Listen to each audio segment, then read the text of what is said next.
Hello, everyone, and welcome to our week 2 session of Photoshop. I am so excited after week 1 because I just got the grades finished, and you guys are rocking. Not only are you following directions and turning things in on time, but you are also doing spectacular work. I'm especially happy to see so many of you not just meeting the expectations, which were to, color in your shapes and make 3 shape layers, but you're definitely, I see you going above and beyond and playing with those layer styles and really trying to make something that looks artful and unique. And I love that because, well, clearly you guys have a passion for graphic design. I mean, that's a given, but doing what you're doing now, which is going above and beyond and not just meeting the minimum requirement, but trying to make something that looks really professional and spectacular, is the perfect thing that you guys should do. So just keep up that good work. I'm loving all the A's I'm seeing after week 1.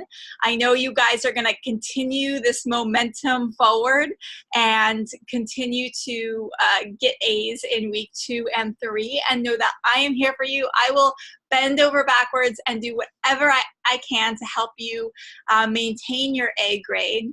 Because remember, if you're going to get a B or a C in something, get it in your algebra class or your management class or something that's not related to graphic design. You want to make sure that all of your A's are in your graphic design class. So do what you're doing. You guys are doing fabulous.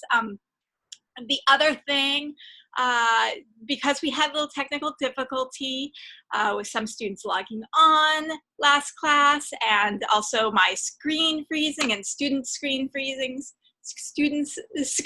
freezing, what we did is we moved our Monday class session to today, so that's what you guys are watching now. And that means that our multi-session, where you can come in and get one-on-one help from me, that will be moved to tomorrow, of course, and also Thursday. So tomorrow and Thursday are times where you can come in and get one-on-one help from me, and then show me your work, get any issues that you might be having ironed out, and we'll be good to go. So this week we are doing something really fun, something that is going to be relevant to getting a job and getting a little side income, and that is beauty retouching and photo restoration. And these are a couple of really fun tools, and I'm going to walk you step by step through how to do this.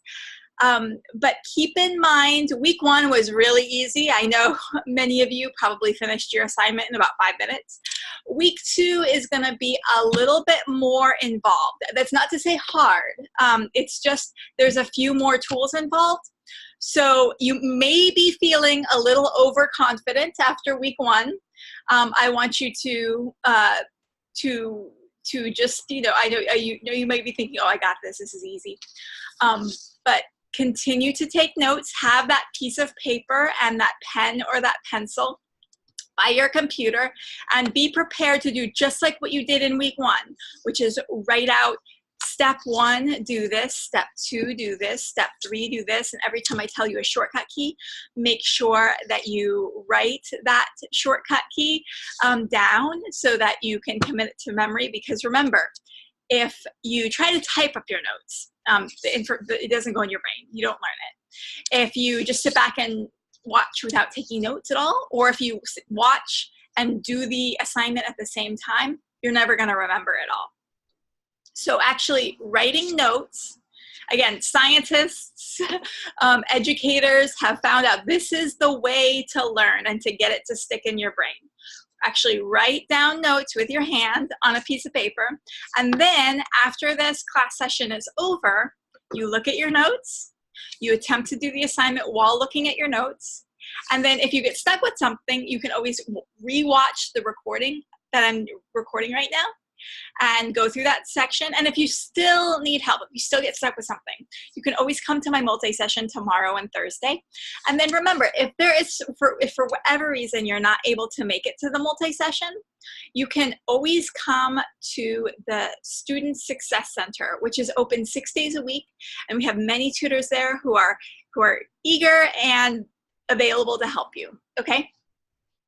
So that said, without further ado, let us venture into what we're going to talk about today, which is beauty retouching and how to do your week 2 assignments. But first, I want to just check in with you guys. Is there anything that you want me to go over from week 1, or do you have any questions about anything from week 1 that you got stuck on, that you need help with? I know, I think there was at least one student who I said, hey, you know, I would be happy to demonstrate the week 1 assessment one more time, because I think there was one student who had a little trouble with the week 1 assessment. And if that was you, okay, Adam, you were having trouble, Adam and Chris. Okay, cool, perfect. So I think the best thing that I can do is have you share your screen, Chris, and I will walk you through what you're having trouble with. So Chris, go ahead and hit the share screen button right in the center of your screen and open up Photoshop and open up your week 1 assessment.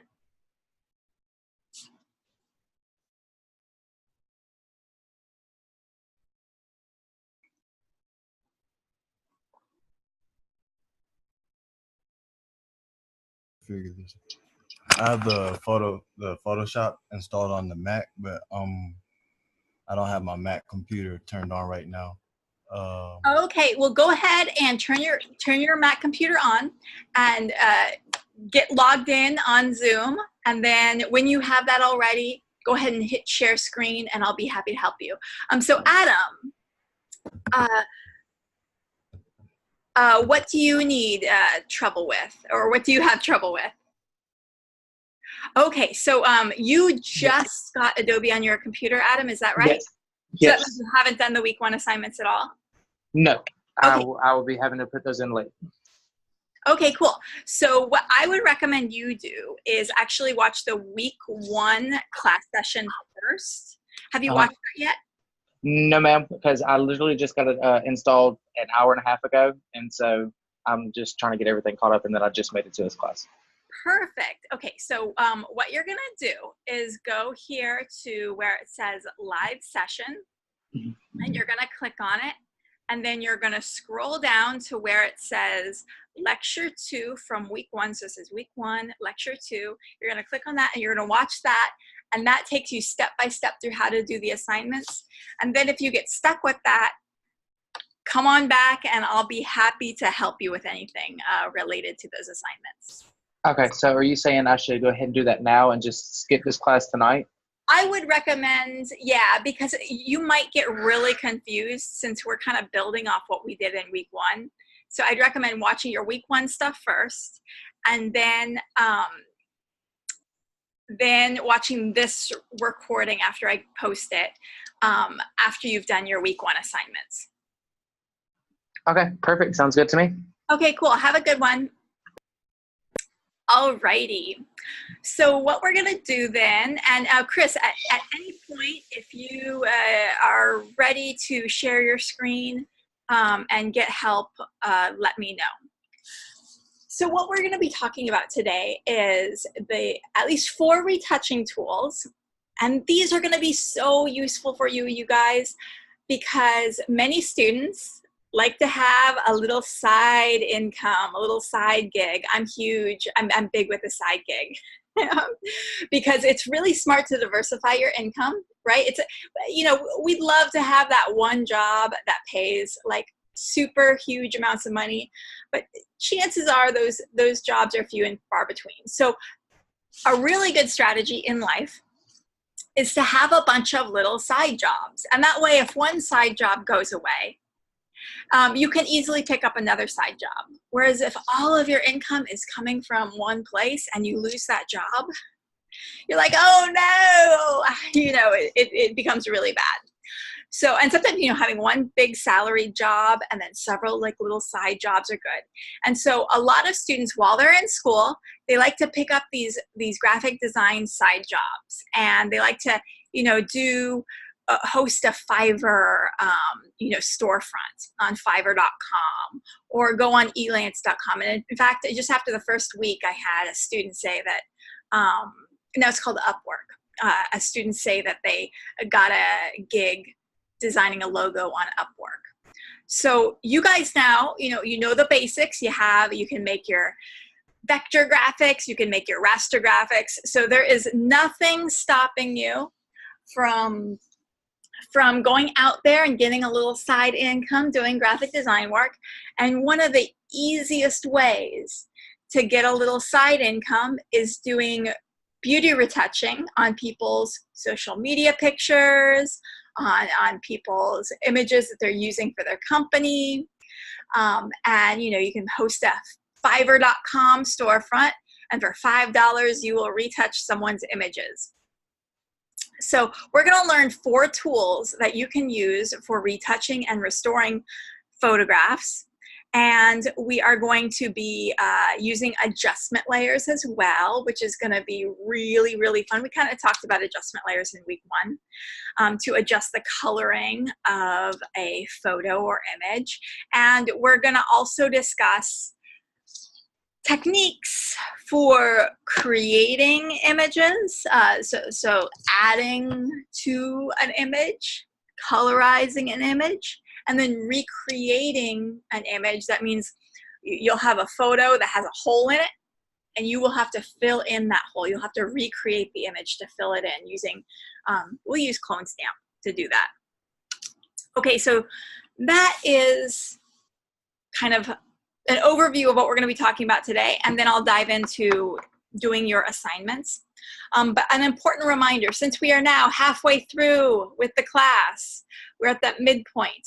This is a good time to back up your files. And you know, you might be thinking, well, my week 1 work only took me about 5 minutes. Do I really need to stress out about backing that up? And I say, get in the habit of backing up, because it doesn't matter whether it took you 5 minutes to do something or 3 hours to do something. Always, always, always back it up, because that way it creates your muscle memory. And it creates a habit for you. You just habitually always back stuff up. And then when you're working for a client, you won't be able to say, oh, I forgot to back it up and I lost it forever, because my computer wouldn't turn on one day, and then you know you're liable for that. You get sued or fired. So get in the habit of backing stuff up. And backing up stuff means not just moving it onto an external hard drive or moving it onto a cloud drive, but backing it up means actually copying that file and pasting it into a hard drive and pasting it into a cloud drive. That way that file is not just saved on the external hard drive, but it's saved on your computer, as well as the external hard drive, and as well as the cloud drive. So if your computer doesn't turn on one day, you can access the file on your external hard drive. If both your computer and your external hard drive don't turn on one day, because it's bad luck day, you can make sure that you have that work saved on your cloud drive. So get in the habit of backing up your work. Very, very important. It's not a matter of if your computer will not turn on one day. It's a matter of when. I guarantee you, every single Mac computer I've ever owned, and PC as well, every single one, there's been a day where I went to go turn it on and it didn't turn on that day. And luckily I had my stuff backed up, but if my stuff hadn't been backed up, I would be out of luck. Alrighty, who do we have making a big echoey noise on here? Okay, someone who was on quickly and then left. Alrighty, let's venture into our week 2 assignment.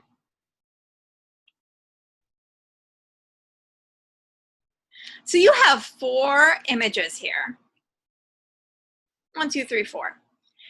Guess what? You do not have to retouch all 4 of those images. You only have to retouch 2.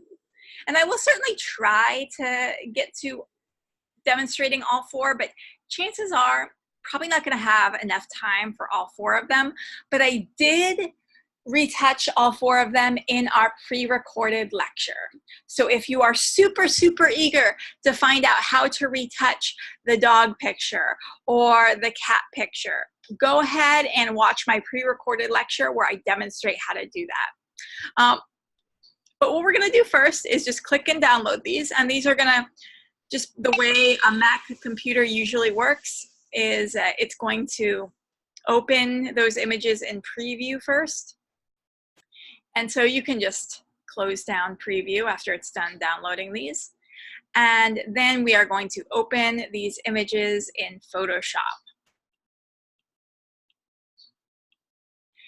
And I want you guys to venture down and look at the rubric real quick, because we want to make sure that on these 2 images that we retouch, we do all the things required on the rubric. Okay, I'm going to pause briefly and let's help Chris out with a little issue with the Magic Wand tool. So Chris, go ahead and hit share screen.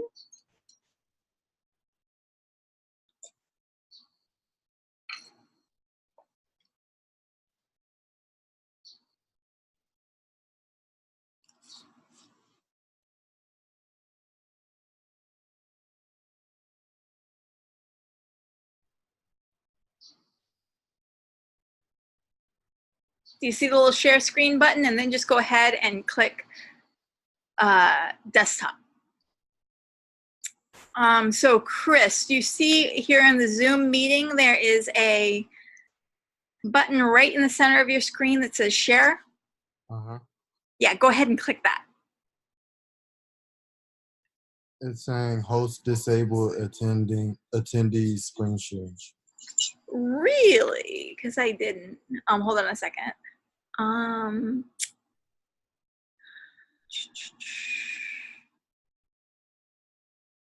man, that's really irritating if it's not going to let us. Hold on, just something.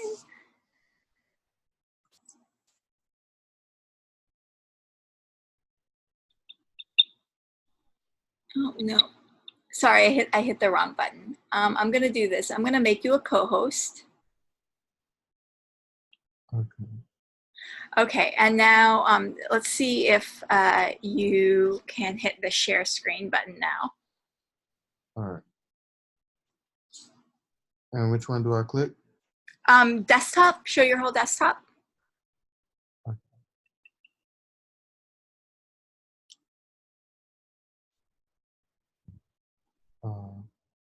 Perfect, and then go to Photoshop. Okay. Good, and then open that assessment 1 image.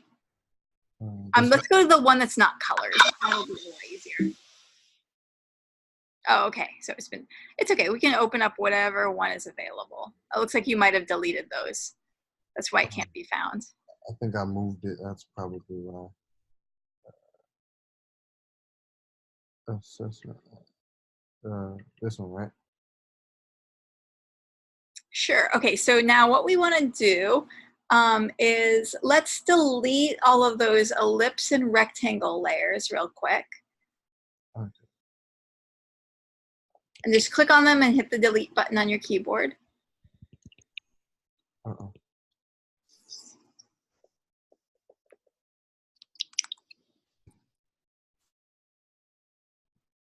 Okay, good. And now what you're going to do is make a new layer.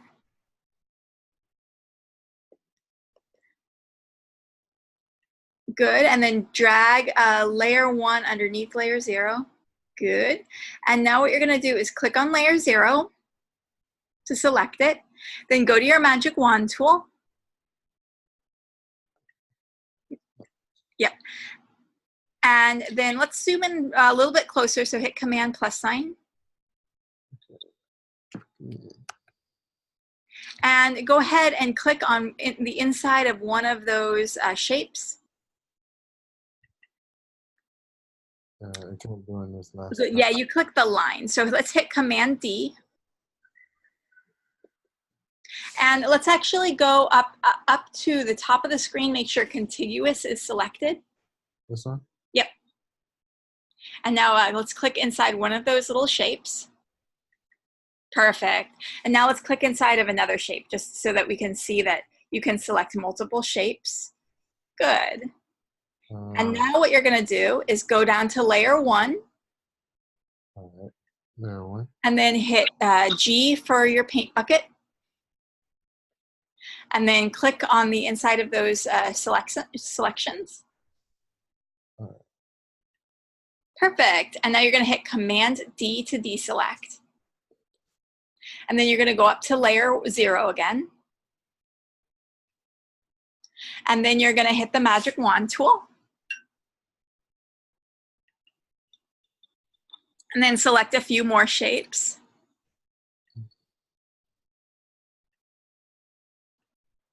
Perfect. Oh, accidentally hit the line. Hit Command D to deselect.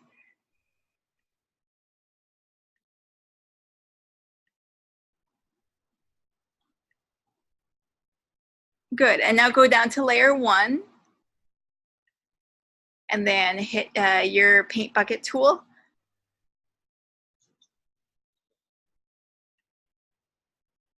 And then click.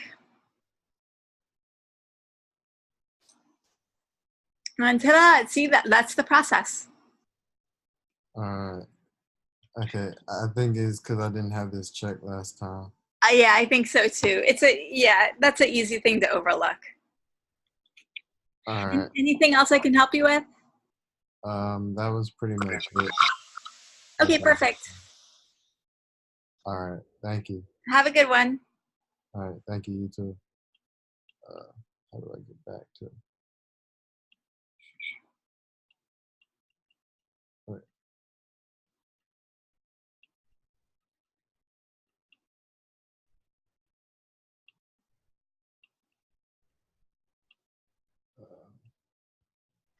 All right. Alrighty, so let's now take a look at the rubric. So it's very, very important that you follow the naming and file type requirements, guys.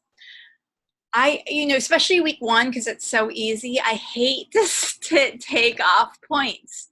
But there were 1 or 2 of you who maybe didn't pay close enough attention to the submission requirements.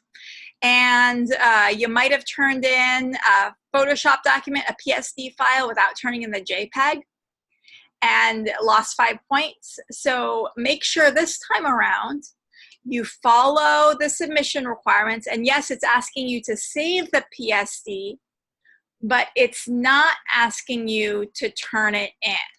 What it wants you to do is turn in the JPEG, okay? So it's saying submit the JPEGs for grading. So if you turn in a PSD file this week, you will lose points because it specifically says the JPEG is required. Now, there's 3 things you have to do to these images that you download. You have to adjust the color and exposure. And you can't just adjust it any old way you want. You have to adjust it to make it correct, okay? So the yellow guy, you're gonna have to remove the excess yellow from his picture. And the dog picture, you're gonna have to remove that excess magenta. The next thing you have to do is use spot healing and clone stamping to remove any blemishes. And so that also is going to be worth 30 points.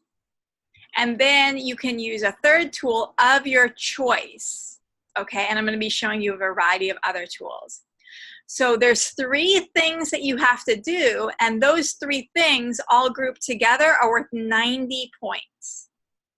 And if you do 2 of them but forget to do 1, you will lose out on 30 points, okay?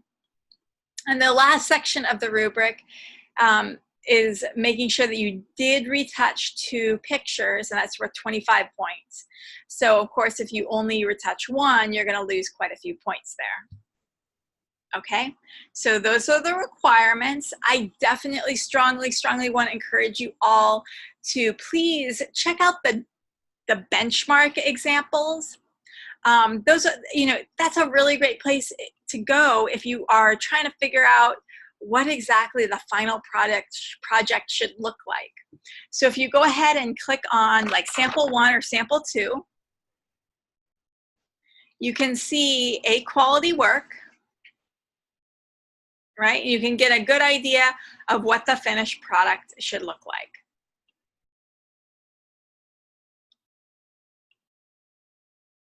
Now let's venture into Photoshop, and before I start the photo from scratch, what I'm gonna do is show you a finished version and walk you through the layers that I went through to get there.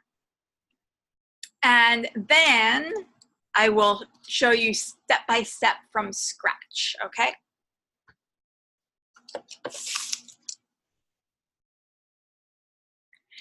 I'm going to hold down the option button. This is a handy tool that you guys might want to write down. If you hold down the option button and you click on the eyeball on a background layer of a finished project, it will show you what the project looked like before you did anything to it and what it looked like after. So that's option, click on the eyeball to show you the before and after. Quick question. Yep, what's up? Instead of, do you know what key you would use for a Windows PC? It would be Alt. Okay, thank you. No problem. So Alt if you're on a Windows, Option if you're on a PC. And so we started with this, and we used a little bit of spot healing to get rid of pimples, clone stamping to get rid of the stray hairs, painted the color white using the overlay blending mode to brighten up the eyes, painted blue on the color blending mode to change the eye color, used curves to add a little lipstick, used liquify to smoothen out the hair, and then did a little bit more clone stamping and spot healing to get rid of additional extra stray hairs. So let's start now from scratch. That's what we're going. Let's start from scratch.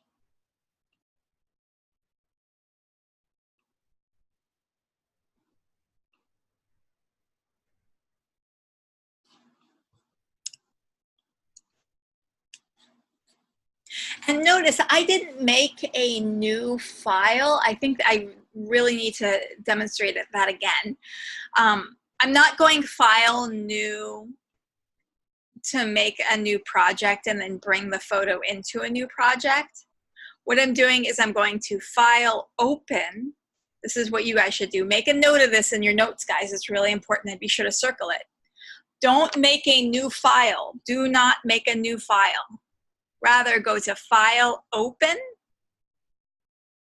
click on the picture you want to open, and then click Open.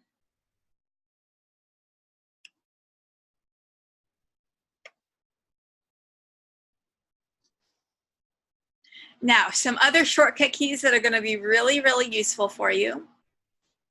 Command +sign if you're on a Mac, or Control +sign if you're on a PC, will allow you to zoom in really close. And this is going to be really handy for that part where we do the blemish removal. There's actually one other tool too. You can also use your trackpad. Yes. Yep. And so another thing that you can do is place 2 fingers on your trackpad to navigate around the picture. And then you can also 2 fingers together on your trackpad to zoom out, two fingers apart on your trackpad to zoom in.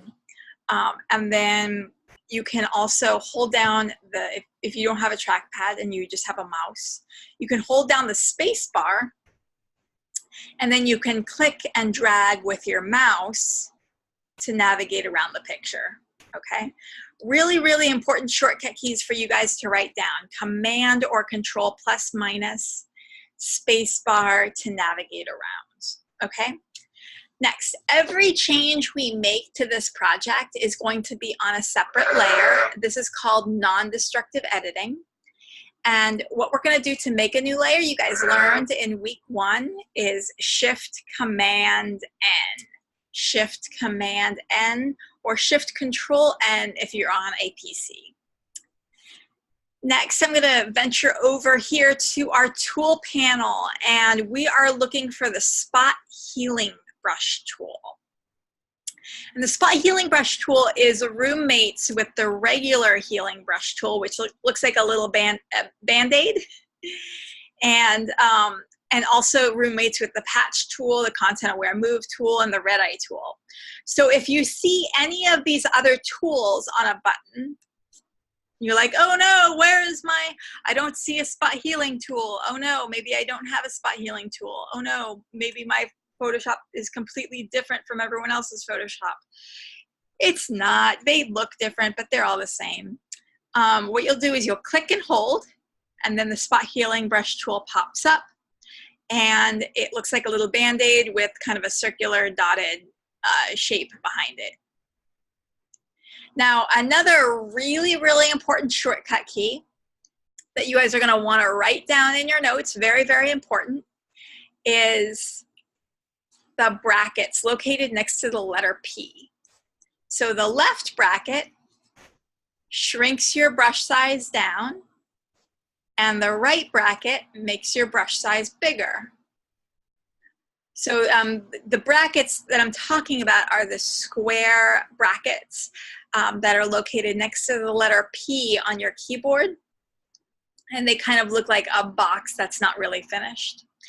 And then you might be one of those students who goes to then click and remove a blemish with your spot healing tool, but you might be finding, oh no, it's not working for you. So you'll be, like mine was getting rid of blemishes, but you might be going, oh no, it's not working. What am I doing wrong? What you need to do is go up to the top of the screen. Very, very important, guys. Go up to the top of the screen and make sure Sample All Layers is checked. Make sure Sample All Layers is checked, okay?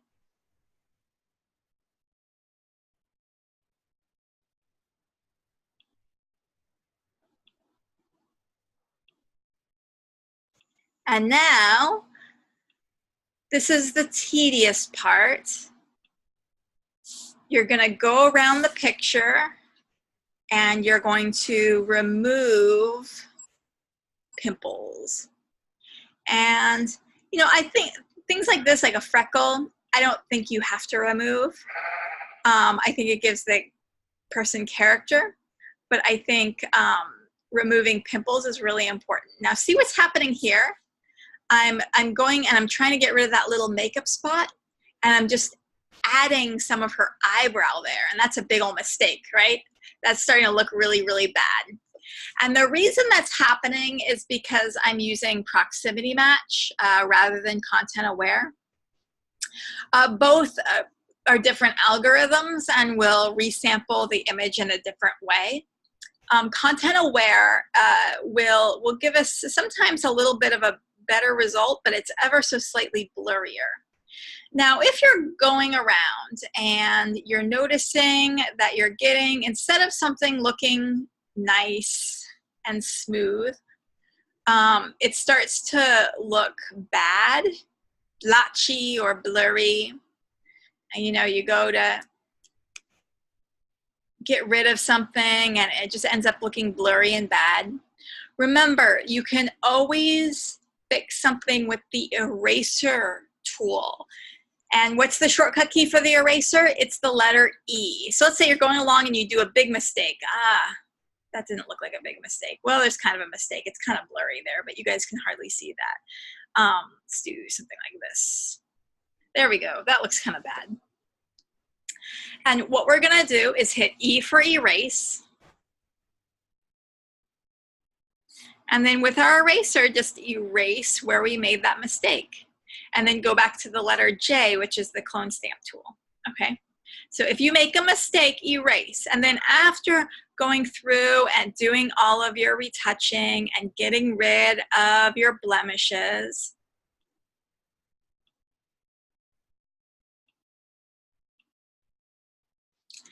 you will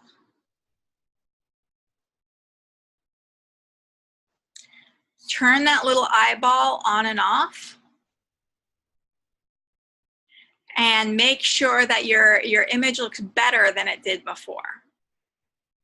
Okay, so we can also use our spot healing tool to get rid of some of these stray hairs, as long as we do it a little bit at a time.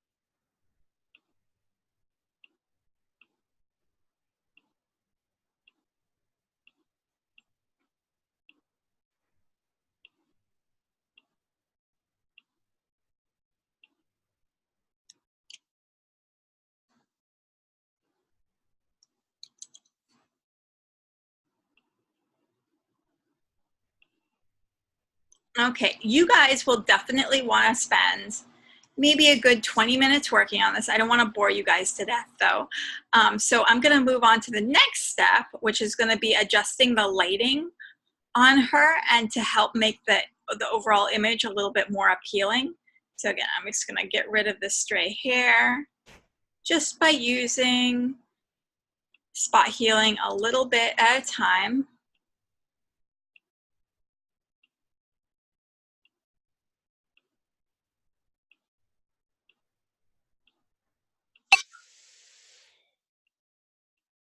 Just like that.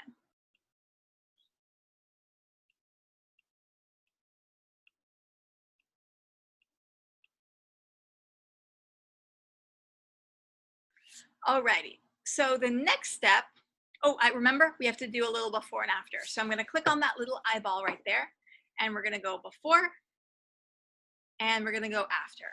And so ideally, the finished product looks, it's not quite the finished product, rather, looks better than the way it looked before. The problem though is sometimes students will overdo the retouching and the whole face will look like a blurry, blotchy mess. And so sometimes you can't see your own blurry, blotchy mess because you think it looks good to your eye. So go ahead and show it to someone else. And chances are that someone else will say, that's a blurry, blotchy mess. And then you'll go, oh, it is actually. So show it to someone else, click the before and after, and ideally the after should look much better. Now we're gonna make a new layer, Shift Command N. And with this new layer, we are going to get our paintbrush out, and we're gonna use the paintbrush on 0% hardness.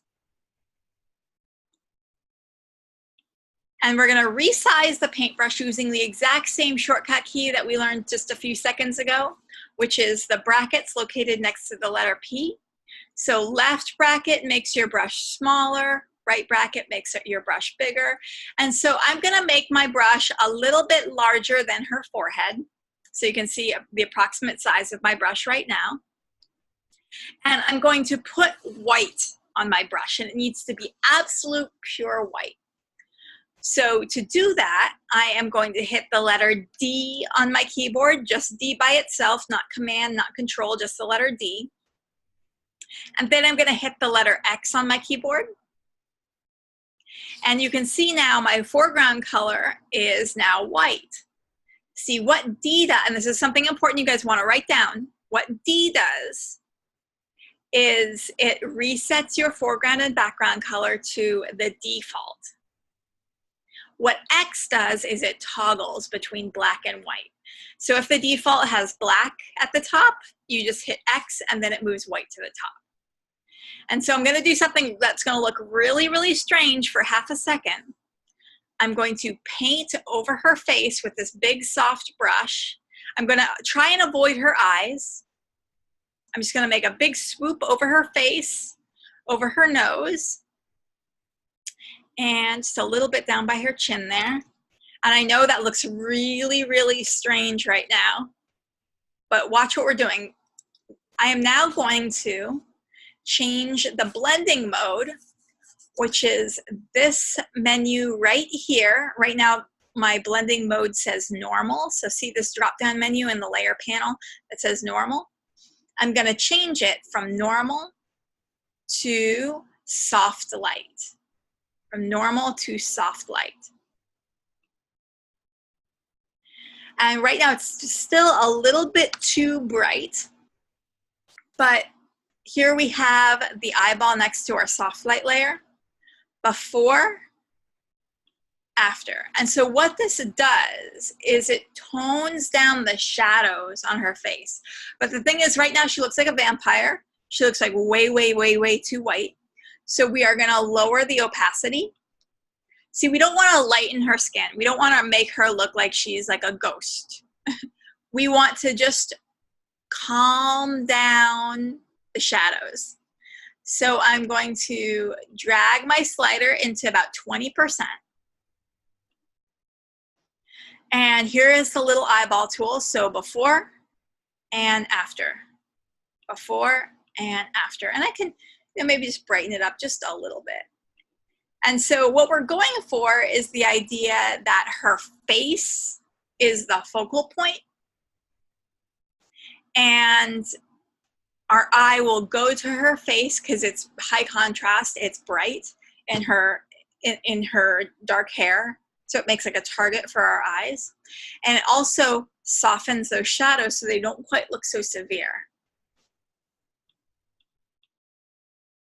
So soft light just adds that little bit of pop, okay? Now I'm gonna hit Shift Command N to make a new layer. Same white on my paintbrush. And now I'm gonna Command + sign to zoom in.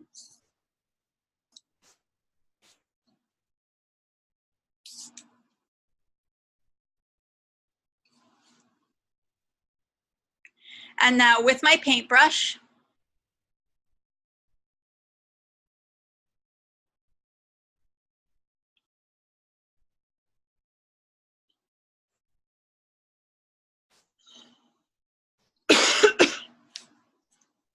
I have now painted the eyes, and they look terrible right now. Do not leave your project looking like this. Notice I haven't painted the pupils, I've just painted the irises. And what we're gonna do is change the blending mode from normal to overlay. From normal to overlay.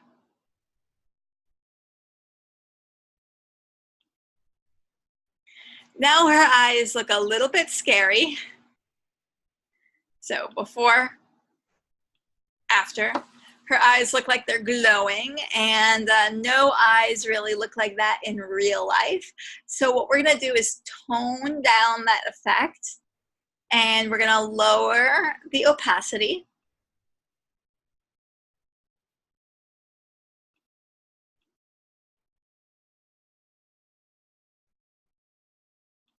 Click on layer 3. Now her eyes, so before, her eyes were very kind of flat looking and they're kind of in shadow. So we like to see the contrast between the pupil and the iris, right? So it feels like you can look into someone's eyes.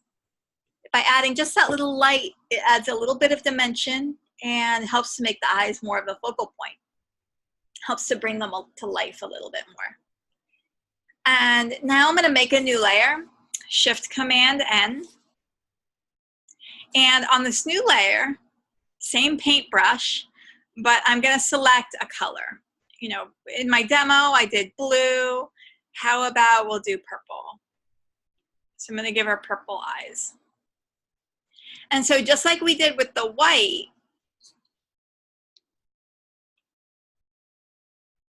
I'm gonna paint the iris, not the pupil.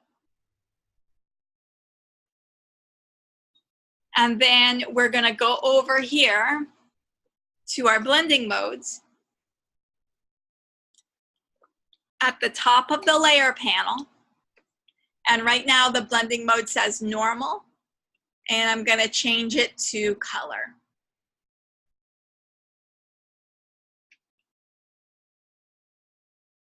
And now I'm going to lower the opacity. And so now it's just a subtle little purple eyes. Now I'm going to hit Shift Command N to make a new layer. And we're going to do some fancy stuff with her lips now. So we learned in week 1 quite a few selection techniques. And we're going to use the lasso tool to select the lips. This means we have to be a little bit careful with our finger on the trackpad, okay? And you might want to try this a few times before you commit to it. So now with my lasso tool, I'm gonna trace inside the lip line with my finger on the trackpad. Don't go outside the lip line or else she'll look like a clown. And notice how I didn't attempt to go around her lip ring yet. So I need to deselect the lip ring part. I need to cut that out. So I'm going to go up to the top of the screen and see where this little dark colored box is intersecting this light colored box. I'm going to click on it. And then I'm going to trace the lip ring.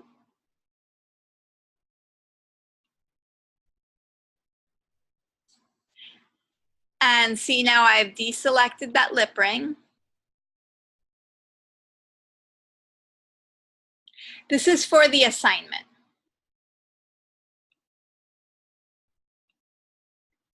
And then I'm going to go down to the bottom of the layer panel and click on the create a new adjustment layer icon, which is a circle that's light on one side, dark on the other.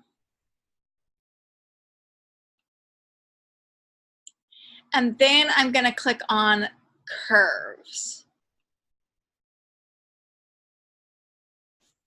This little menu will pop up, this properties window, and watch what happens. If I click and drag, I can darken the lips. I can also change the color of the lips by going to the RGB drop-down menu up here. And if I want to make the lips red, I can click on the red and increase the red by dragging this line up here. I can also decrease the amount of red and make it more greenish or blackish by dragging this line down here. I can also go to the green and I can decrease the amount of green to make the lips more magenta if I want. And I can also go to the blue and I can increase the amount of blue to make the lips more purple. I can decrease the amount of blue to make the lips more orange. Okay. So now you may be noticing that the lips have a real hard edge on them right now. And it looks a little bit fake. So what we want to do is we want to give the lips that blended look, right? So that looks a little bit more natural. So I'm going to double click on this black and white square that's next to the curves. That's called the layer mask, which we're going to learn a lot about in week 3. We're going to double click on this black and white square next to curves. And we're going to click on the slider here that says feather. And we're going to move it forward a little bit and let go. Move it forward a little bit and let go. And see now how the lips are looking more blended? That's what we want. Now it looks much more natural. Okay, now I'm going to make a new layer. And now let's play with the clone stamp tool. So the clone stamp tool is a really, really important tool, and I definitely spend a lot of time with it, as well as the patch tool in our pre-recorded lecture. The clone stamp tool lets us make a copy of one part of the image and paste it somewhere else. So really, really important. The frequently asked question I get from students is they'll say, my clone stamp is not working. I say the reason why is because you don't have sample all layers checked at the top of your screen. So please, please go up to the top of your screen in Photoshop after selecting your clone stamp tool. Make sure you see a check mark next to aligned, and make sure you have sample all layers checked. Sample all layers checked, because if it's just current layer, you'll be taking a sample of a blank layer and nothing will happen. All right, so now what I'm going to do is Command + sign to zoom in really. Actually, I'll show you first what this clone stamp thing does. So what this does is it takes a sample of the image that lets you paint with that sample. So let's say I wanted to take a sample of her eye. I would hold down the Option button if I'm on a Mac and the Alt button if I'm on a PC. Just hold down the Alt or Option button. And then with my finger on the trackpad, I would click on my trackpad over the area that I wanted to sample. And then I would let go of my Alt or Option button. And what that did is, see, it took a sample of that eye. And now I can paint with that eye wherever I want, right? And if I wanted to paint an eye over her mouth down there, I go back over this eye. I'd hold down the Alt or Option button. I'd click on my trackpad once. I'd let go of my trackpad. I'd let go of my Alt or Option button. I'd move my brush down here, and you see, ta-da!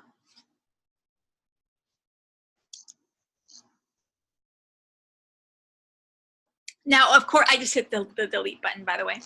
Now, of course, we have no reason to ever put eyes on foreheads for this particular assignment.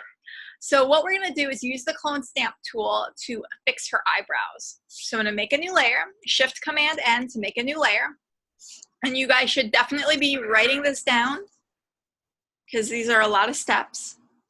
And then I'm going to shrink down my brush.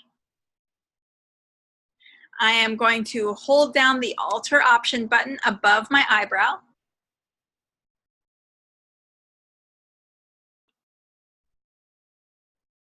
Click once, let go of the Alt or Option button.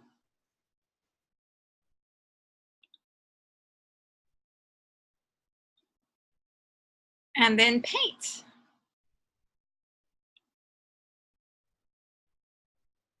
Ta-da, just like that. And see, we have now fixed that weird little up thing that happened in her eyebrow using clone stamp. Okay. Now, honestly, if you guys were to turn this in the way it's looking now, you would definitely get an A. So the next thing I'm about to teach you, the liquify tool, is kind of putting the icing on the cake. But the thing is, the liquify tool is kind of, it takes a little bit of practice to get looking good. And I would much rather you turn in something that looks like this than something where you tried to use the liquify tool and you made it look really bad, okay? I definitely want to encourage you to try the liquify tool, because you're going to need it in your career, and it is really important. But I'd rather you turn in something that didn't have the liquify tool than a bad version of the liquify tool. Now, what we have to do first to use liquify is make a new layer and we make a new layer. And what we're doing now is we're making a merged layer. We're making a merged layer. So to make a merged layer, we're going to hit Shift, Command, Option, E. Shift, Command, Option, E. That's 4 shortcut keys at the same time. Shift, Command, Option, E. It requires 2 hands. And you're definitely going to want to write that down. Now, if you are on a PC, it's going to be Shift, Control, Alt, E. Shift, Command, Option, E, or Shift, Control, Alt, E. And what this has done is it's made a merged layer. Now, we don't want to merge our layers and then delete all of our working layers because that's bad and that's destructive editing. But we want to make a copy of all of our working layers and we want to merge them onto a new layer without deleting them. And that's what we did. That's why we Shift, Command, Option, E. Next, I'm going to go up to Filter up at the top of the screen and I'm going to click Liquify.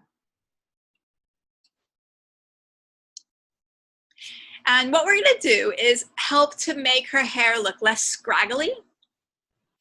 Question, where was the liquefy button again? I was writing down stuff. No problem. You're going to go up to Filter up at the top of the screen, and then you're going to click on Liquify. Thank you. No problem. And I'm going to zoom in a little bit by hitting Command +. And now we're going to use, I call it the finger tool, but it's actually called the forward warp tool. And I'm going to make a brush that is about the size of her eye, okay? Using my bracket keys next to the letter P. And so you can see that's approximately the size of my brush. And I'm going to place it kind of half on her hair and half off her hair. And then I'm going to click and push the hair outward. So by pushing the hair outward, we're going to create an optical illusion that her hair has body. So instead of trying to smooth the hair down and make it look fake and photoshopped, we're pushing the hair out and making it look full and like it has body. And that is going to help to make it look less scraggly. Okay. And so we want it to look nice and natural. I just shrunk my brush size down there, and I'm just going to pushing that part in, and I'm just going to push this down a little bit. And I'm going to do the same on this side. Place my brush half on, half off her hair, and just push it out a little bit.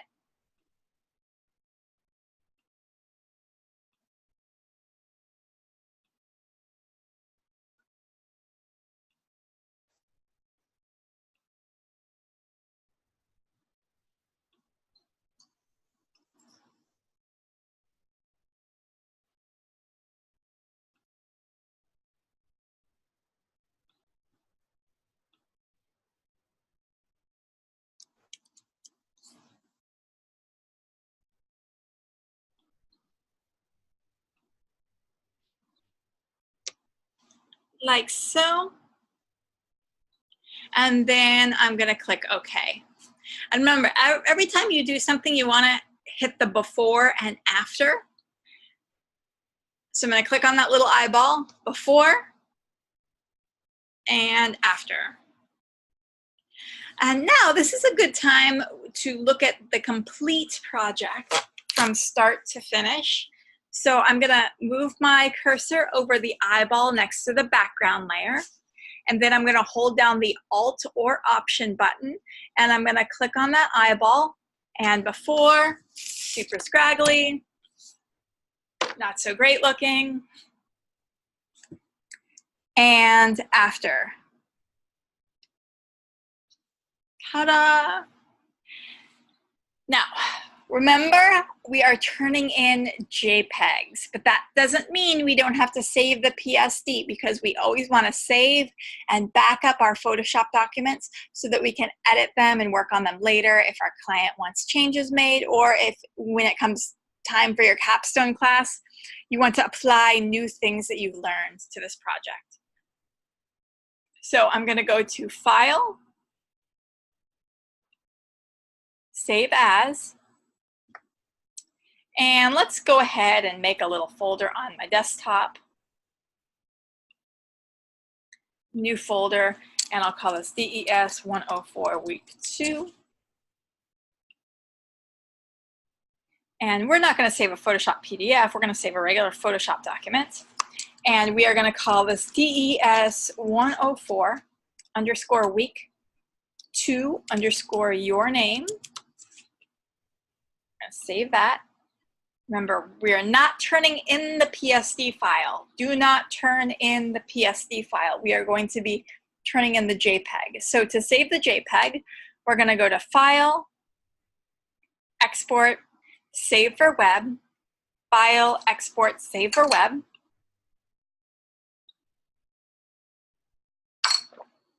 JPEG high.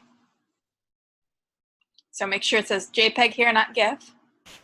Hit Save. Save, and ta-da. Wait, could you do that? Can you show the steps again? Not save it, but like show it again really quick. Yep. File, Export, Save for Web.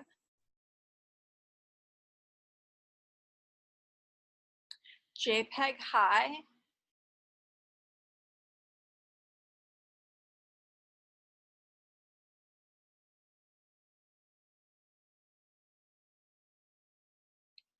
And then hit Save.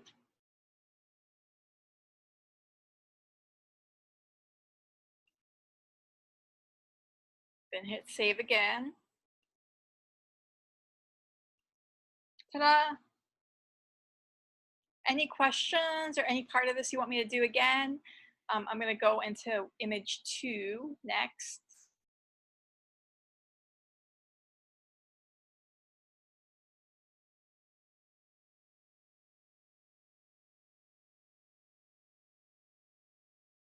Okay, I can redo the lips if you want.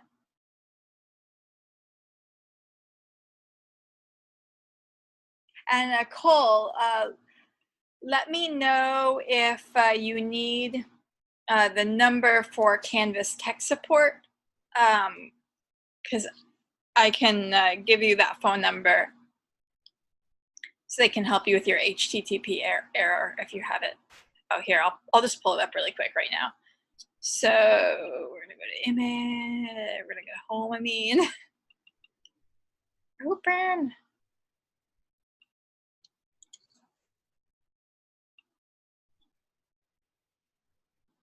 Oh shoot, maybe Canvas is having a little meltdown right now. It's taking a long time.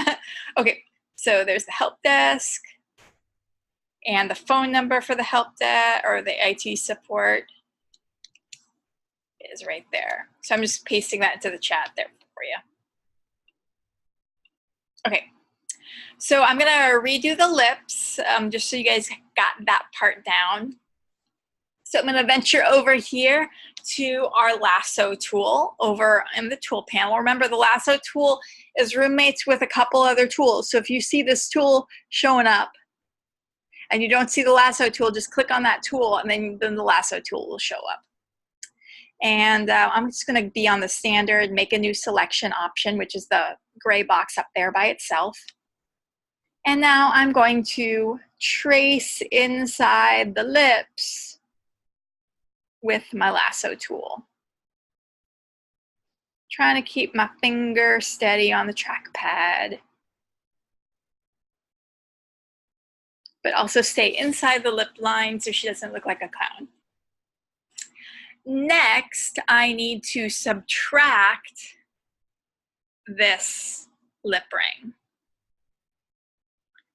So I'm going to go over here to the subtract from selection option, which is the dark box intersecting the light colored box. And we're going to trace, trace, trace, trace, trace, trace, trace, trace, trace, trace.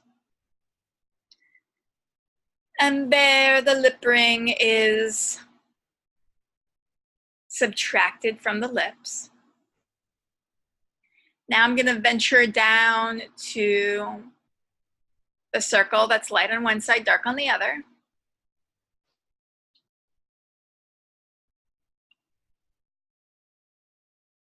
And now I'm going to click on curves.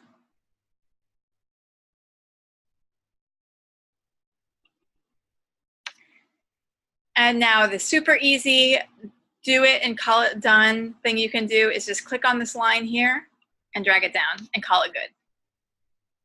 But if you want to get fancy, you can play with these channels, and you'll just click on this RGB drop down box, and then if you want to make the lips red, you click on the red channel, bump it up. If you want to make the lips magenta, you click on the green channel, reduce the amount of green. If you want to make the lips more purple, click on the blue channel and increase the amount of blue, like so. And then to soften the lip line, this is super easy. All you do is you click on this black and white shape that has appeared next to your curves. Double click on it. That brings up the mask's properties window right here. And then you just click on this little slider that says feather, and you increase the feathering and call it good. Everyone cool with that? Anyone want me to do anything again? I'm good. Okay, cool.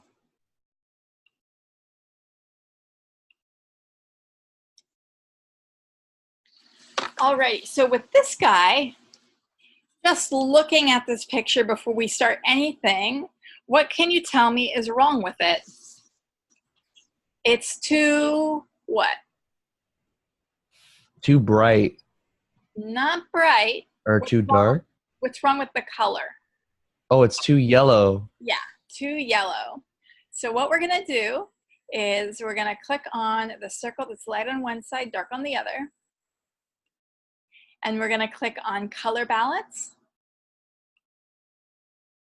And this is gonna be a two-step process. So make sure you write down everything that I do, because I would have to say 10% of students do it only part way and they don't do it completely the right way. Wait, can you start that over really quick? I was looking down at my notebook. So step one is go down to the bottom of the layer panel and click on the circle that's light on one side, dark on the other.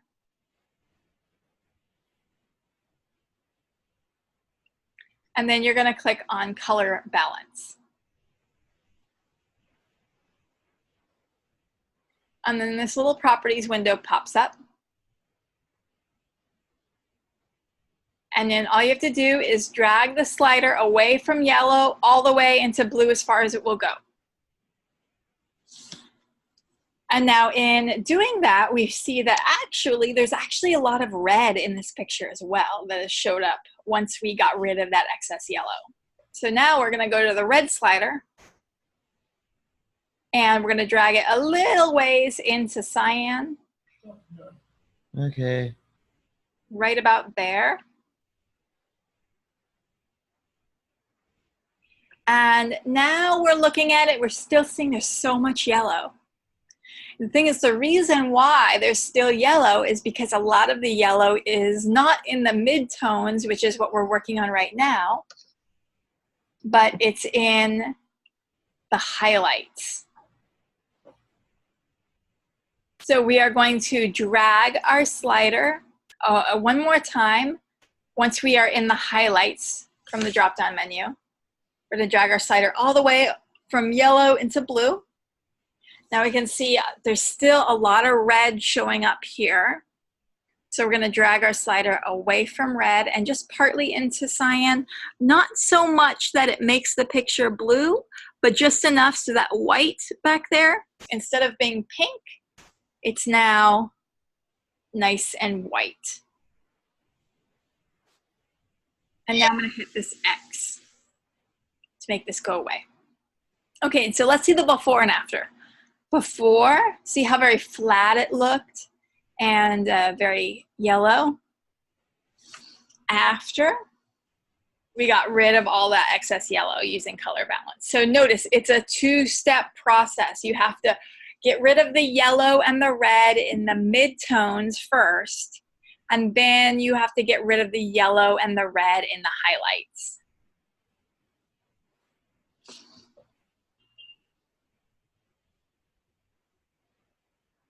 Now what I'm going to do is make a new layer, and we have something we need to get rid of, and that's this tag here. It's really annoying. So we are going to use the clone stamp tool to do that. Make sure, of course, that you make a new layer. Now I'm going to take a sample of this black part of his collar here, and I'm going to hold down the Alter Option button and click on the black of his collar. Let go of the Alter Option button, let go of my clicker, and then paint, paint, paint, paint, paint. You can see I got a little overzealous, and I accidentally painted that, so I'm just gonna cover that up again. So we got rid of that tag, looking much better. And then what you decide to do next can be a tool of your choice. So for instance, if you want to play with color a little bit, like let's say one thing you can do is like really like darken his eyelashes. You can get a little soft paintbrush with black, and you can put it on either soft light or overlay, and you can kind of paint where his eyelashes are. You can really, right now it's really, really extreme.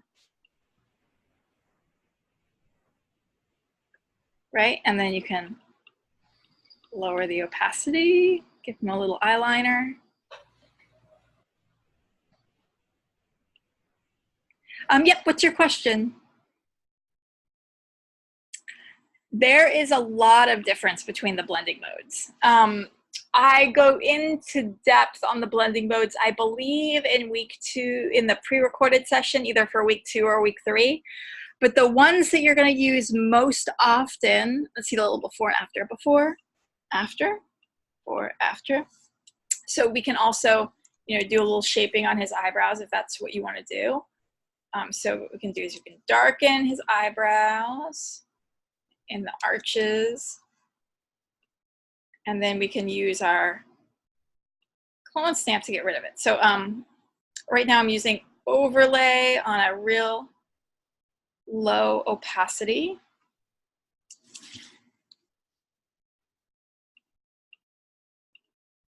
And so, okay, the different blending modes. The ones that you are going to use most often are multiply. So multiply you used in week 1 for making white transparent. So anytime, let's say you go to work in animation and your job is a background painter for animation.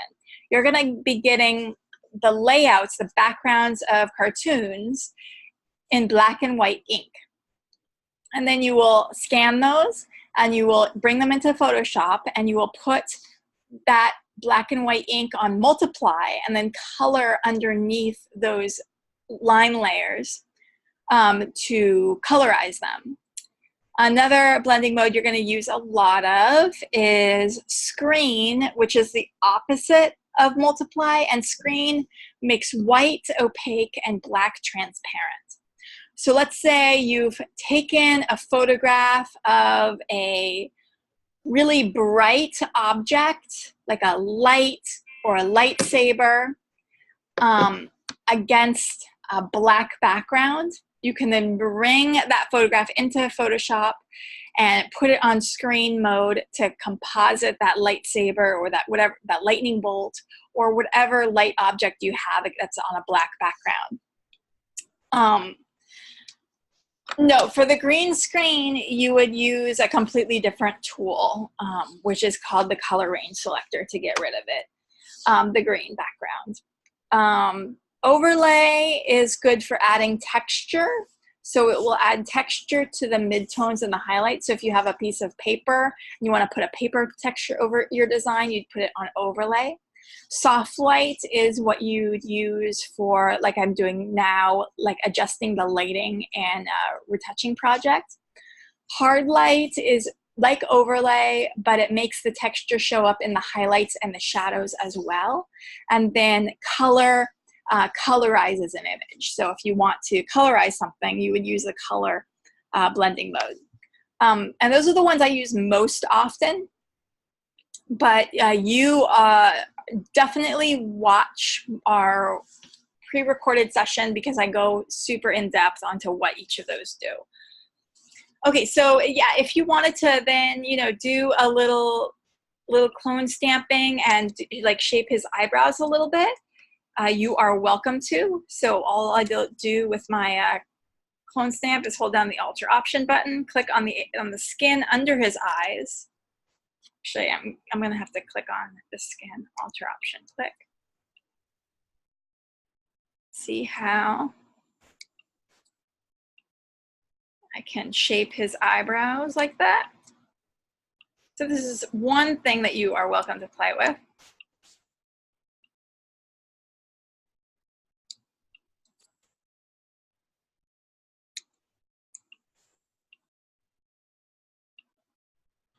So the second layer is the layer that we're able to just do what we want with, like in our own custom tool that we want. Yep, exactly. That's that third part of the rubric where you get to use any tool that you want. Thank you. No problem. So another thing that you can do if you want to colorize his lips, you're welcome to. If you want to use the liquify tool, Shift Command Option E and filter liquify, and you know, maybe shape his lips a little bit.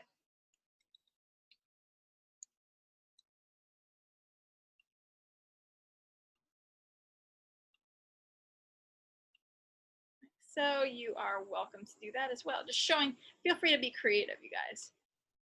But you want to also make it look natural. So you don't want to go too overboard and make it silly, but something that looks natural, like so.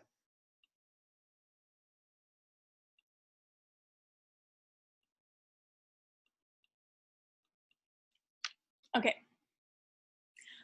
So we also have, I go really super in depth on retouching the cat and the dog picture in my pre-recorded lecture. I'm gonna jump ahead to the assessment next because that's gonna take a little bit more time. And we wanna make sure we do it right. And if I have any time left, I'll come back and do the cat and dog picture. One thing about the dog picture is you have to make sure that you get rid of the excess magenta. Notice how this image looks so pink. So we're going to go to the circle that's light on one side, dark on the other at the bottom of the layer panel and use color balance to get rid of that excess magenta by adding a little bit of green, like so. And then you'll go through the whole boring process of getting rid of all of those blemishes and then using the clone stamp tool to fill in this thing here. So let's jump ahead to the assessment now.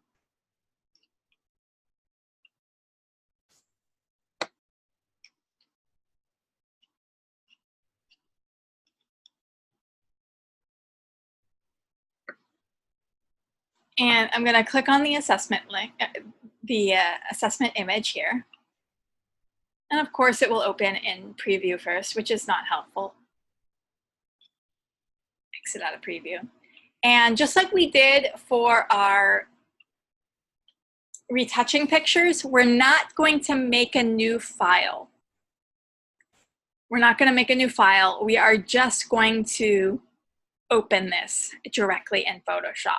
So a really easy way to open an image directly into Photoshop is to hold down the control button and click on the image name, control click, select open with Photoshop. And if you're on a PC or a Windows, you can right click and then click on Adobe Photoshop. Okay, the first thing we're gonna do is we're gonna make this image black and white. We're gonna colorize the headscarf a solid color. We're gonna put a photo filter over everything, and then we're gonna put a gradient over everything to darken the corners. And if you take a look at the benchmark examples, you can see what the finished product should look like.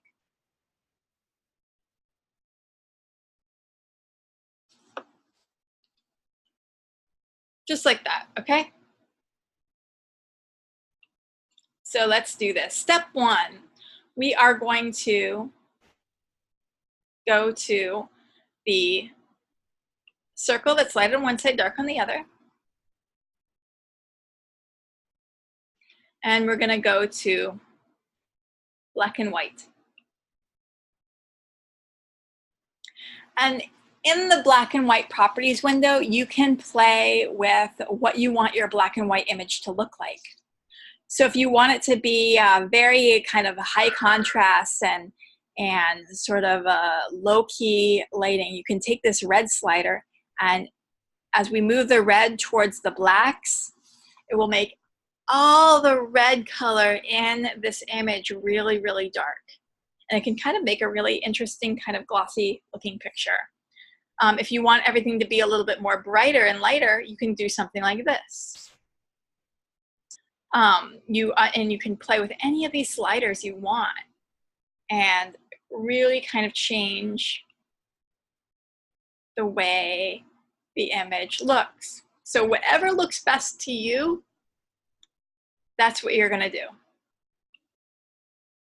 Next, I'm going to click on the background layer. This is really important because we're going to be using the quick mask, the quick selection tool, to select the headscarf.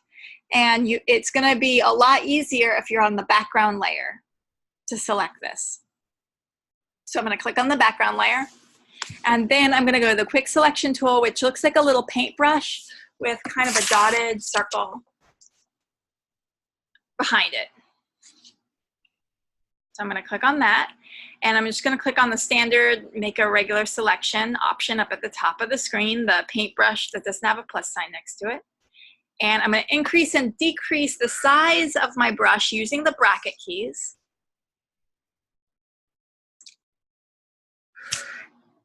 Reduce my brush size. Da, da, da, da, da, da, da, da. And see, I'm painting my way around this headscarf. Just like this. And now I painted a little bit, but I want to obviously paint more, so I'm going to make sure I have the brush with the plus sign next to it selected. Just going to continue to paint my way into this selection. Shrink my brush size down a little bit.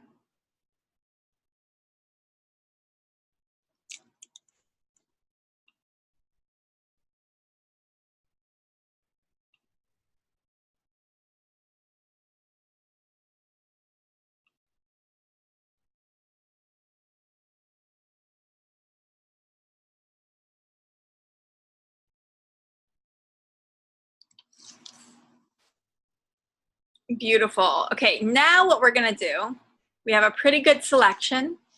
I'm going to click on my topmost layer, and then I'm going to add a new layer by going to the circle that's light on one side, dark on the other, clicking on it, and clicking solid color,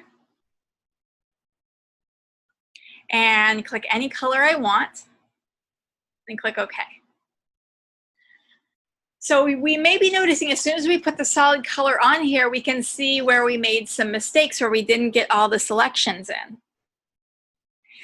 But luckily, we can fix our mask. We can always fix our mask. And our mask is this black and white shape that has appeared next to the color fill layer. So I'm going to option click. This is our selection. This is our mask. Just like we did for the lips, we made a mask. And so I'm going to click on this mask, and I know it's clicked and I know it's selected because you have these little white brackets around this black square here. Now I'm going to get my paintbrush, and I'm going to get my brush on maximum hardness. And I'm going to make sure black is my foreground color. So to do that, I'm going to hit X. So black is my foreground color. And then with my paintbrush, again, with my mask selected, and I know my mask is selected because it has those little white brackets there, I'm going to paint. Notice white erases. Now I'm going to hit X. Sorry, black erases, and white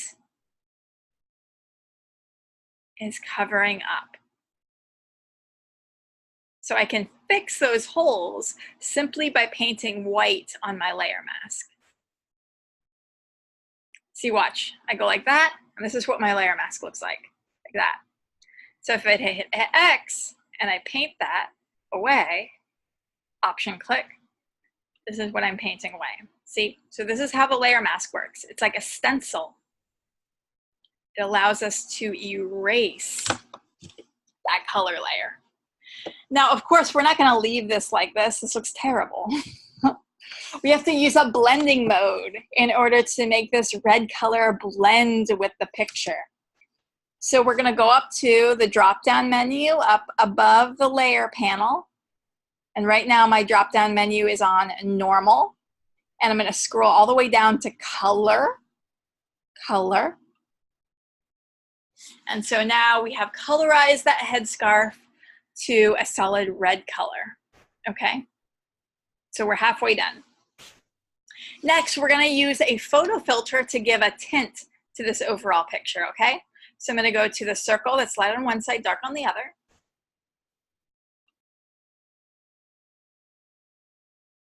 And then I'm going to click on photo filter.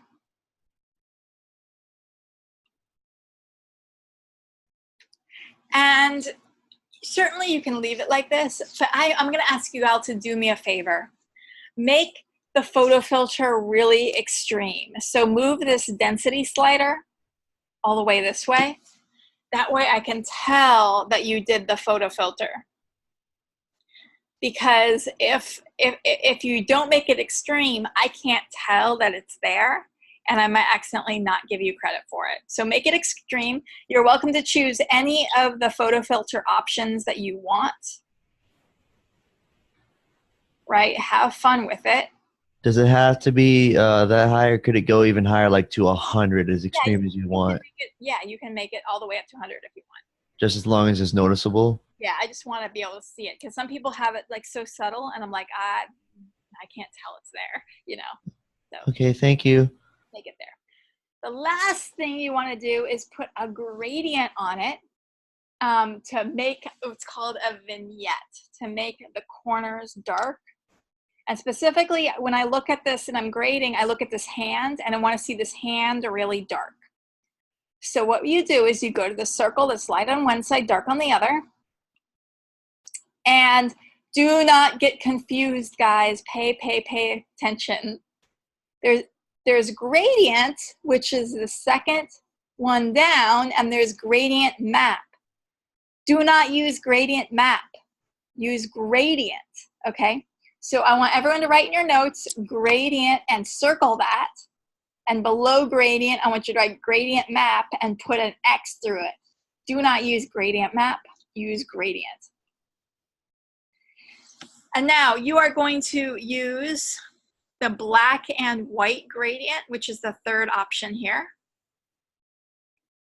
You're going to click OK. For the style, you're going to use radial. And notice now how it's dark in the center and light on the outside. We need it to be the opposite. We need it to be dark on the outside and light in the center. So I'm going to click on reverse. And then you can increase the scale. Again, I want to be able to really see the darkness in the corner, so don't increase the scale too much. I would say, like, 120 is a good number. And you're going to click OK. And so what this is going to do is it's going to make the corners dark. It's going to make the subject light. Oh, wait. So it'll draw your eye to the center.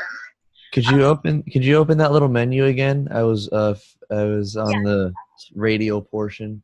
Yeah. So this is what the gradient fill menu looks like, and you want to make sure that the style is radial. 125% is perfect for the scale, and reverse is selected. And then align with layer as well? It actually doesn't matter. Oh. Yeah, it doesn't matter.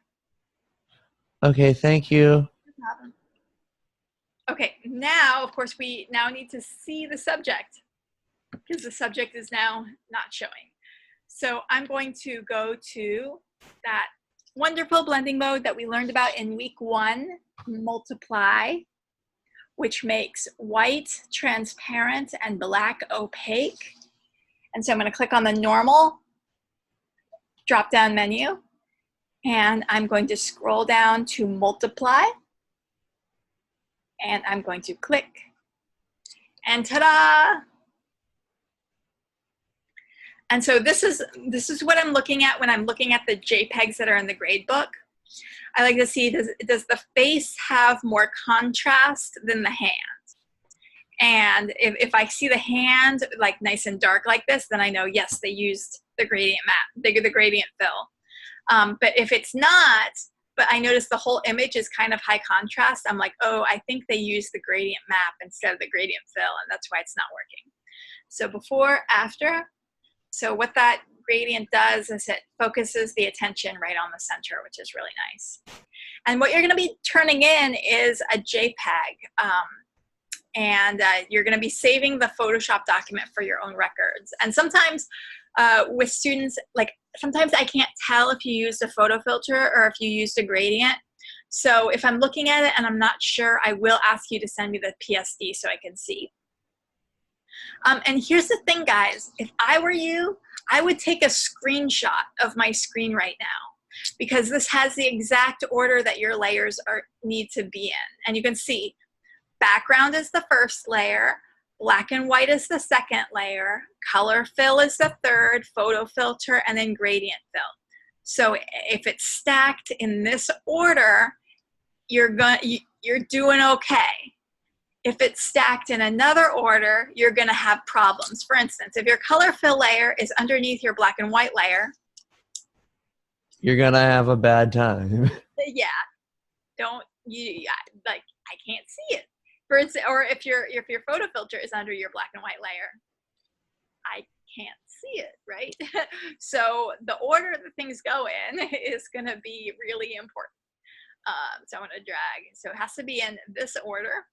And let's save it. So of course we're going to always save the native file format, which is file save as. And we're going to desktop. We're going to go to our folder. It says DES104. And we are going to call this DES104 week 2 underscore assessments underscore your name. And a really important note, guys, do not put spaces or periods in your file name, because then you run the risk of your file being corrupted. The only period that belongs in your file name is right before the file extension. If you put a period anywhere else in your file name, it will make the computer think it's a file extension, and then it'll be like, there's no program that opens that type of file. And so please use conventional naming conventions, no spaces, no special characters, underscore to indicate a space.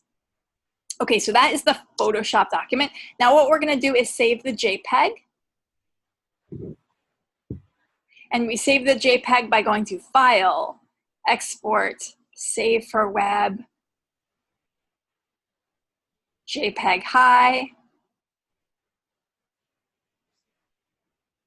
hit save, and that JPEG is what you're going to be turning in. By the way, do you guys know how to take a screenshot? For those of you who are on a PC, usually what you can do is you can hit print screen. It's Windows key print screen. Okay, Windows key print screen, perfect. And then for those of you who are on a Mac, Shift Command 3 to take a screenshot of your whole screen, and Shift Command 4 to take a screenshot of just part of your screen. Or if you want to be old school, you can just draw this layer panel in your notes and just make sure that the layers are in that specific order.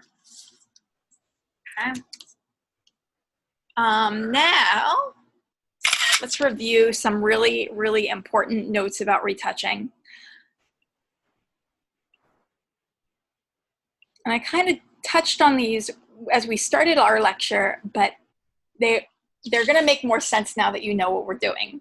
So when retouching, it's really important that you make all of your changes on separate layers. This is called non-destructive editing. And that way, if you make a mistake on one layer, you can easily erase it, or you can start over again. Or if someone comes back and wants another change made, all you have to do is delete that layer, start again, do something else, rather than having to start the whole project all over again. Use the eyeball icon on each layer to turn your your changes on and off so you can see the before and the after. Because sometimes you end up making your after picture look worse than your before picture. It does happen a lot. And so when you toggle between the before and after, you're like, oh wow, okay, I see, actually it's really terrible looking. View your project both zoomed in real close and zoomed out, because sometimes something will look great when it's zoomed out from far away, but as you start to zoom in, it looks like a total mess. And then show the before and after to someone else who isn't you, because they tend to see things that you maybe have not seen.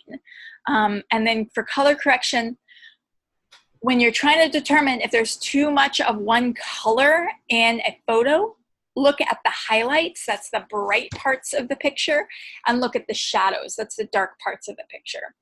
So the highlights in a lot of pictures that need color correction tend to be either too pink or too yellow.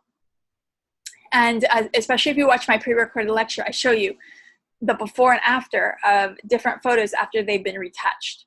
So look at the highlights and you adjust the highlights to get rid of the excess yellow or the excess pink. And in the shadows, the shadows tend to be too yellow or too blue or too red. So, you have to make those necessary adjustments in the shadows as well. So look at the highlights, look at the shadows, compare them to pure white and pure black.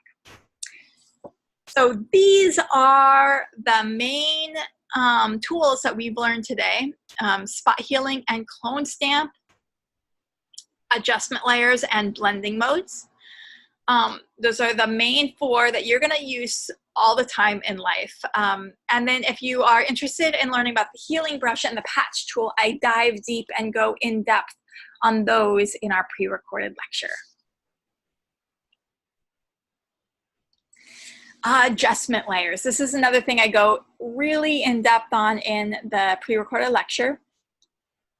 The 4 adjustment layers that we used on our assessment were solid color, we used photo filter, and we used gradients, and we used black and white. But some adjustment layers that we used on our retouching project, on our assignment, were color balance and curves. And if you use the cat picture, you're going to use some exposure and levels as well. So the tools that you use for creating something in Photoshop include the shape tools that you learned in week 1, the ellipse, the brush tool, the pen tool to make vector shapes.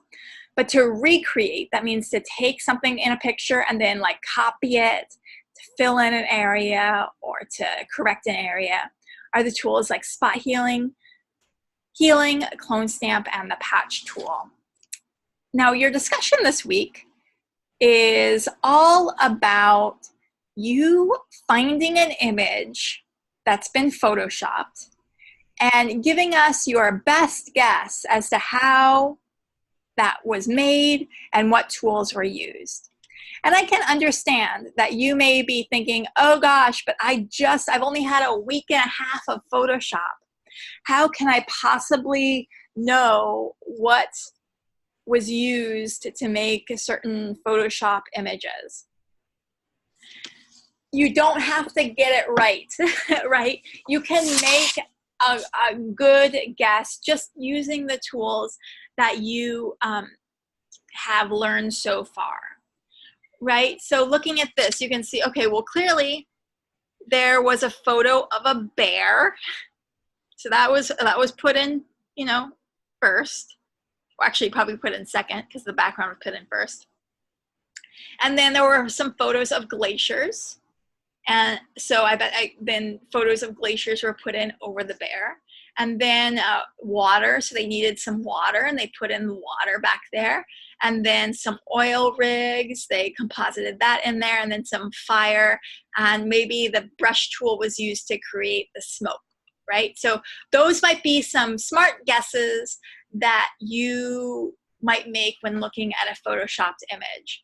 You could also say, the background was clearly made with just the gradient tool, and then probably the paintbrush to create the shadow on the ground.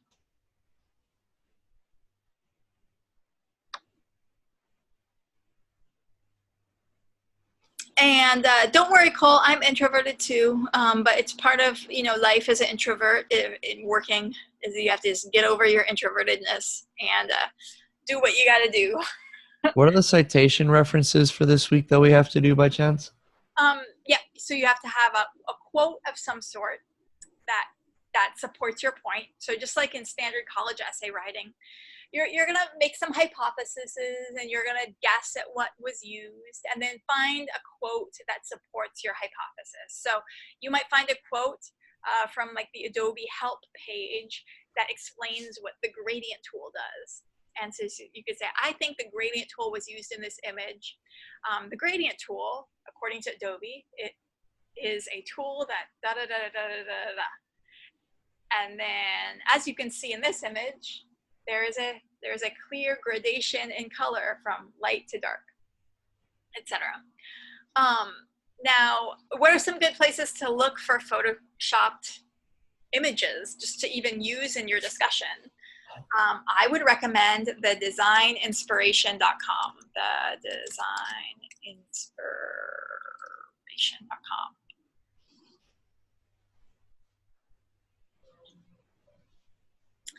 And so this website is great for those of you who are graphic designers so that you can see what's out there in the industry.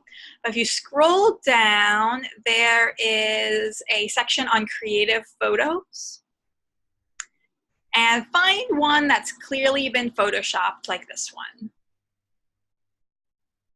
And so we can look at this image and already I can see there's clearly an image of ocean water.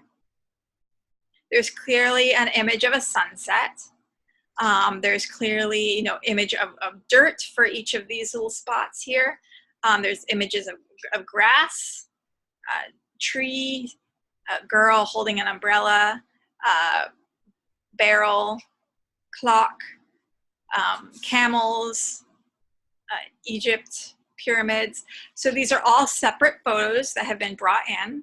And then to make them blend and to make them all look like they belong together, the soft light blending mode was used. You can tell like a big paintbrush with like soft light blending mode on yellow was kind of scribbled over here because you can see that yellow color over here. And then you can see this all was probably painted down here using just the standard color blending mode to make the Egypt and the pyramids look all blue. No.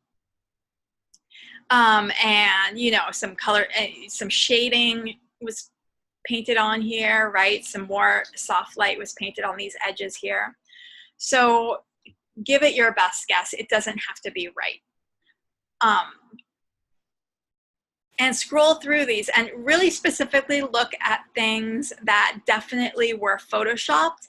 Like this one is not photoshopped. This is a very nice photo of an elephant that was already graffitied on this wall and the little child stepping out of the window. Like this is not a Photoshop piece. This is just an interesting photo. Same with this one. This is a very nice photo of a paper art dragon in hands, but it is not photoshopped. However, and this is an illustration, so that's not photoshopped. But let's find something that is photoshopped. There we go.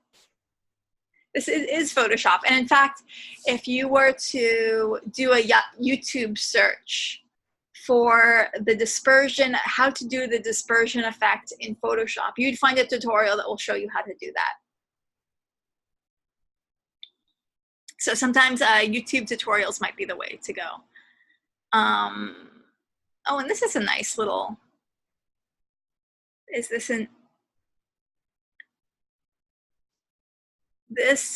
is a nice little paper cutout.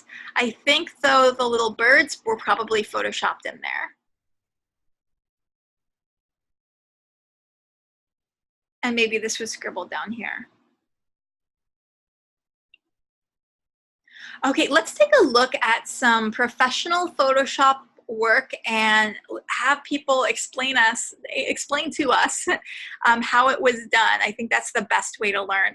And the thing is, you guys, don't worry about getting it wrong. Like, you know, I'm making a best guess too, and I'm not going to take off points because, oh, you guessed the wrong tool that was used to make this image. That's not how we work. This is week 2 of Photoshop, so you're not expected to know everything, but do make a good guess. Okay, here we go. Let's take a look at some professional Photoshop work and how it was done.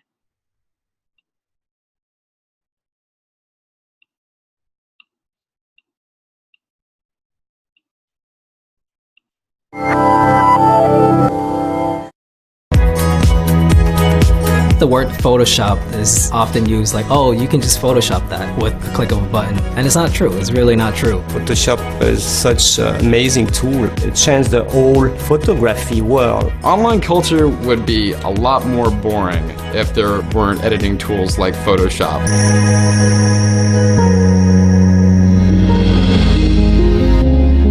A lot of people feel that because you pass some work through Photoshop or digital, the process is not as valid that it's going to be with a click of a button, which is a big misconception.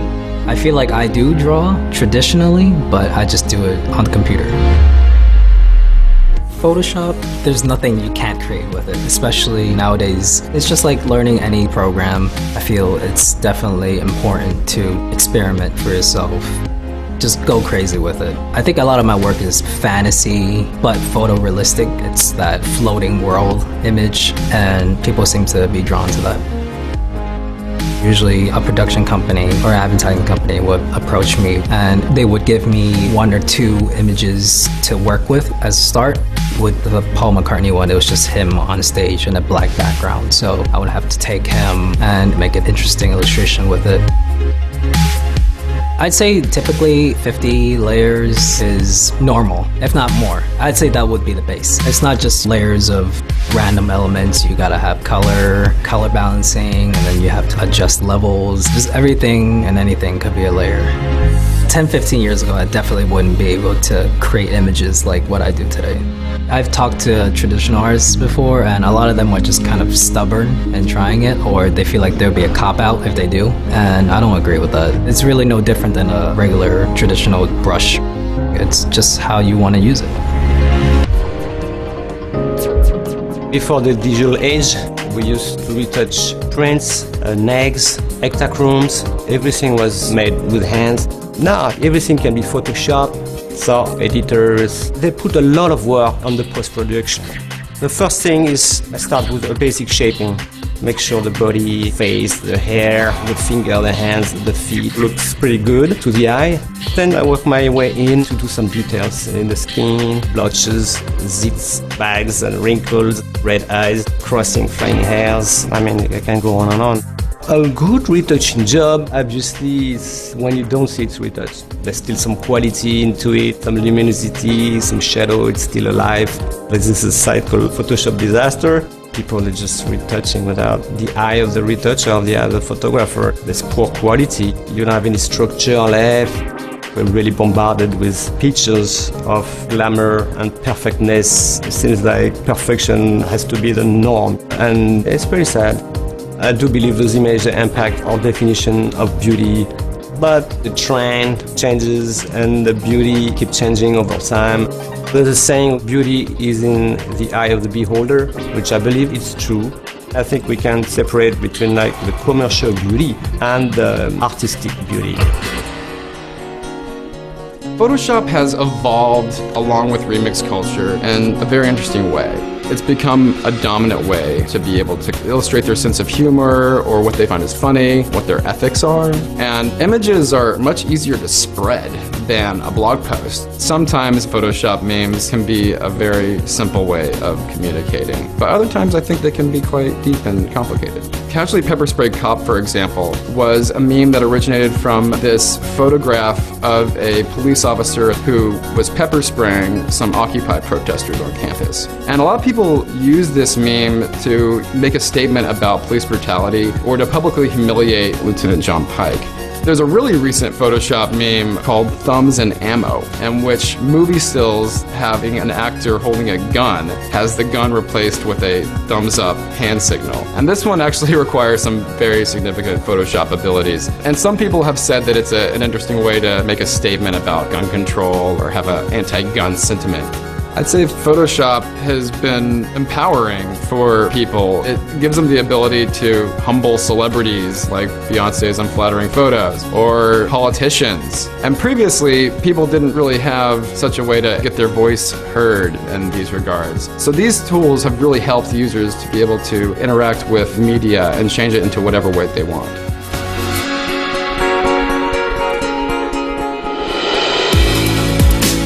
The benefit is obviously the practicalness. It's faster, it's cheaper, it's better and better all the time. Photoshop has become very important in terms of our visual culture, and meme culture is becoming increasingly important in online discourse. 10, 15 years ago, I definitely wouldn't be able to create images like what I do today. It's not possible.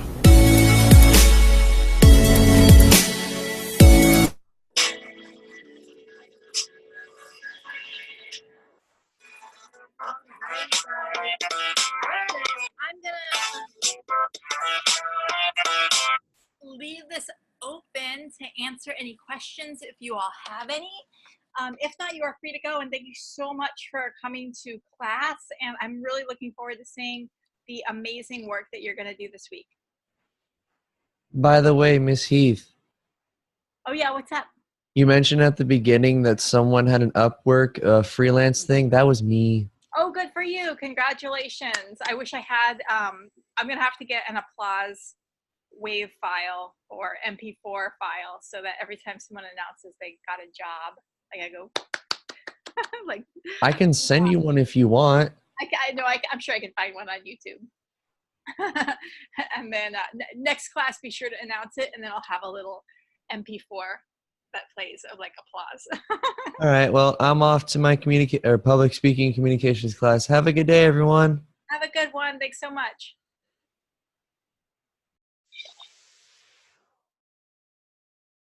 Later. Thanks so much, everyone. Have a good evening.